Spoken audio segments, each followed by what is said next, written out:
All right, welcome back, everyone, to Talk to Tatiana show. And I have Gena Cox with me today.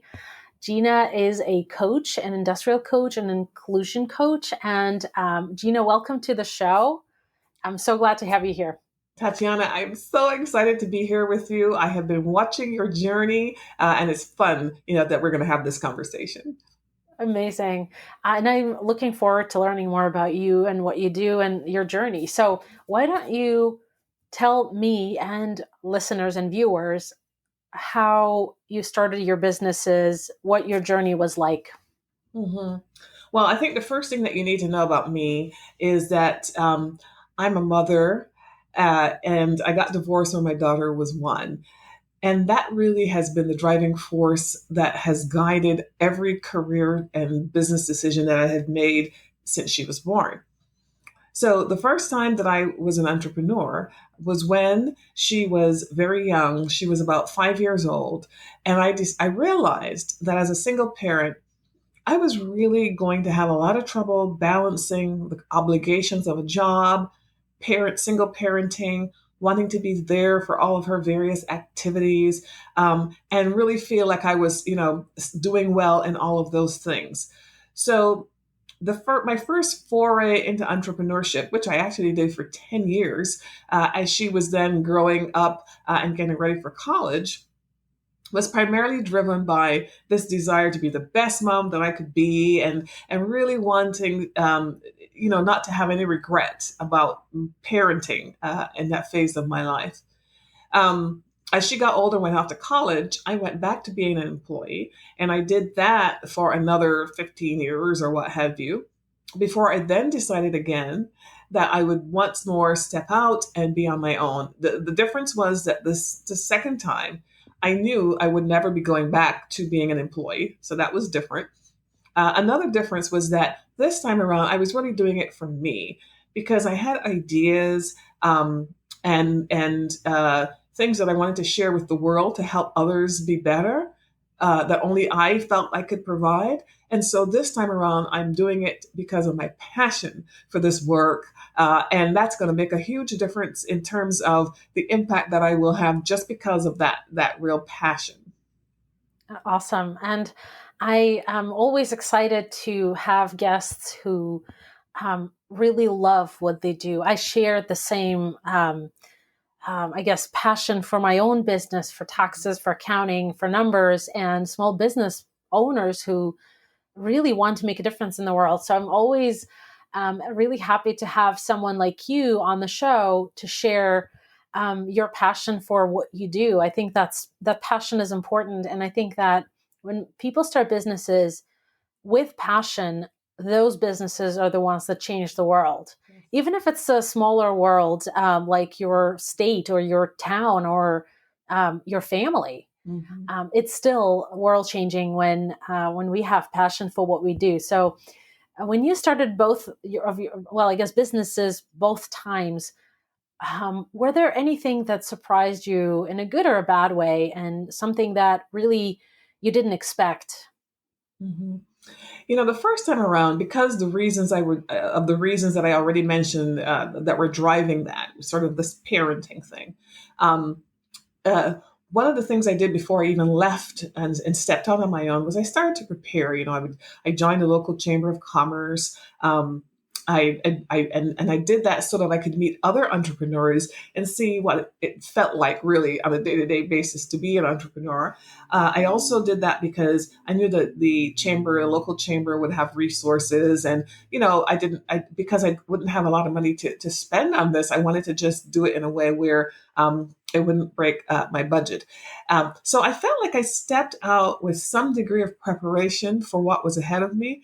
What was surprising when I actually did it, though, was that I needed more resources. I thought I had everything from that chamber experience, but I really needed more resources. I needed resources that were really tailored to what it is that I specifically wanted to do.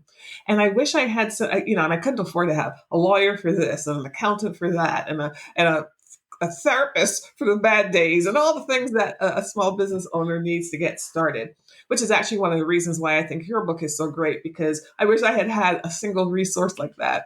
that could help me with all of these various decisions that one needs to make in one place.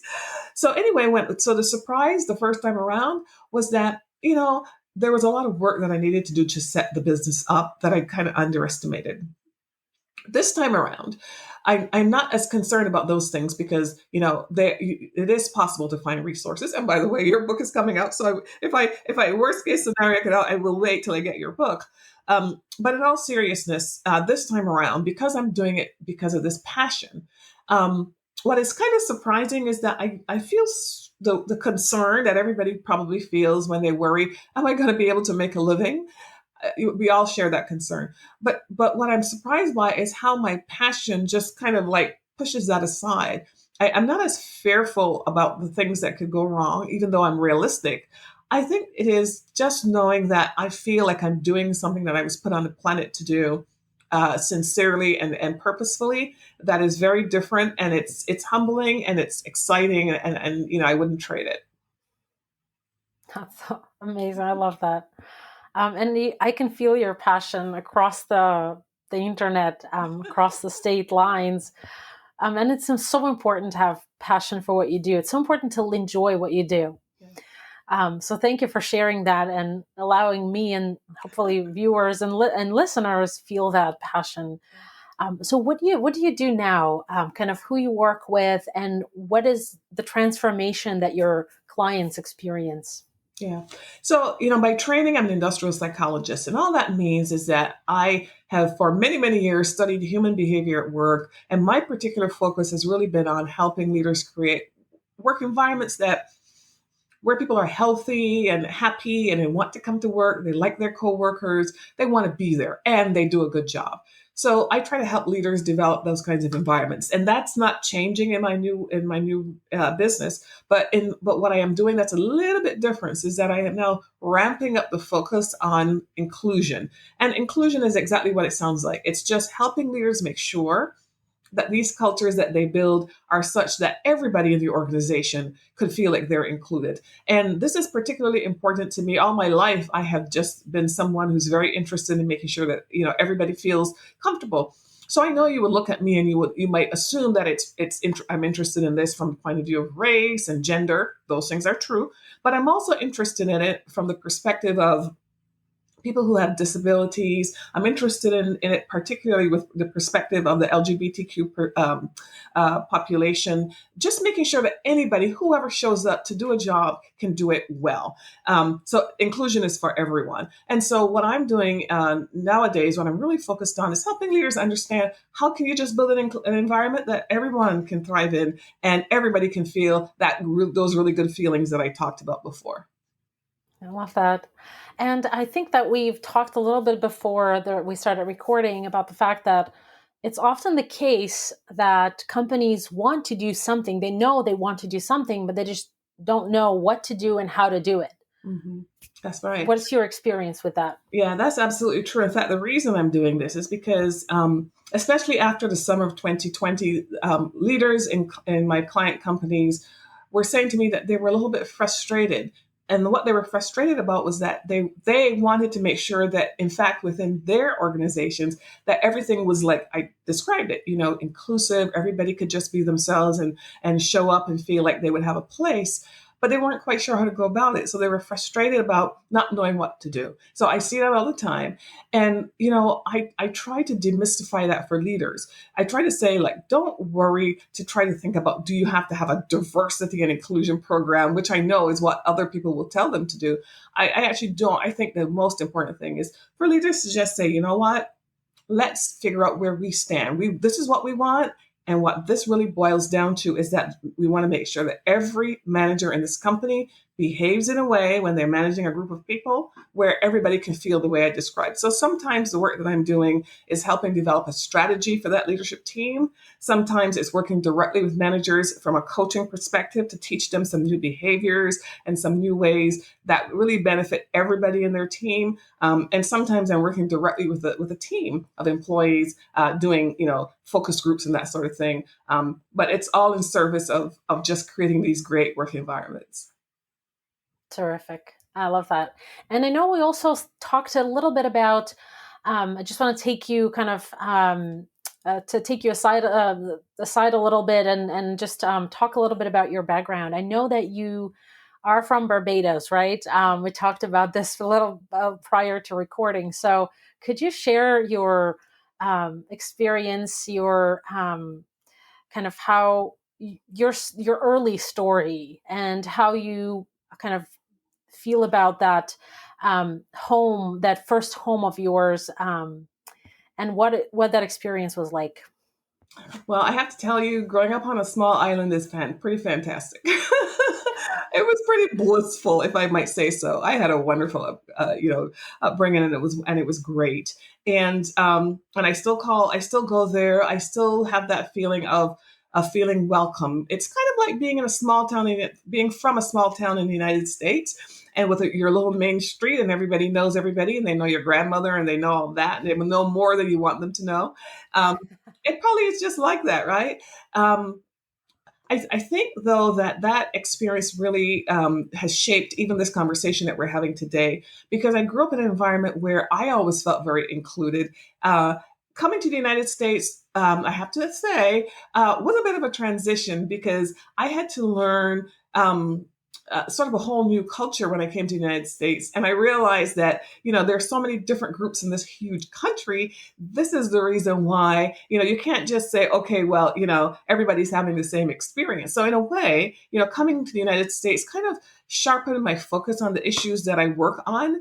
But I also know that, one of the things about Caribbean people is when you walk down the street, you always make eye contact. You always say hello to anybody and everybody, including people you've never met before. And it's kind of funny how I know that inclusion is really all about just taking every individual who crosses your path and treating them with that same level of respect and consideration, treating everybody that way. That's real simple. I think a lot of that point of view comes from my upbringing in the islands. That's awesome. I love that. I wish one day, hopefully soon, I'll be able to travel and visit Barbados. It's As you should. And let me make a plug here for the chamber. I mean, for the travel visitors and convention bureau in Barbados.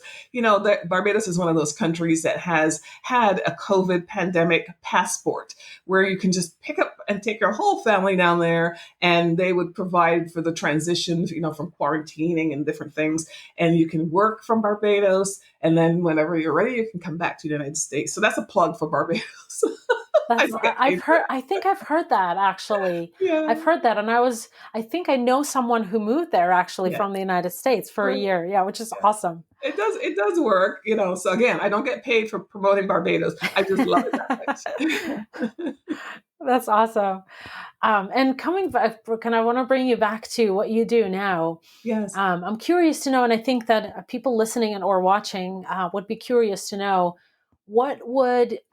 is there a size of the company that you work with, or Mhm. maybe if there's a better fit for what you do to a company that's smaller or bigger or somewhere in the middle? Talk a little bit about that if you can. Yeah, I mean, I do work primarily with larger companies, 5,000 employees or more, for the inclusion strategy work, because they tend to have more complicated issues that they may not be able to handle themselves internally. But I also work with smaller companies, and it just really kind of depends on what it is that they're trying to solve for. And I customize everything that I do, and I can scale that to different size companies. The main thing is, what exactly is it that that company is trying to solve for? If it has anything to do with human behavior in the workplace, particularly anything to do with inclusion, then I can probably help you.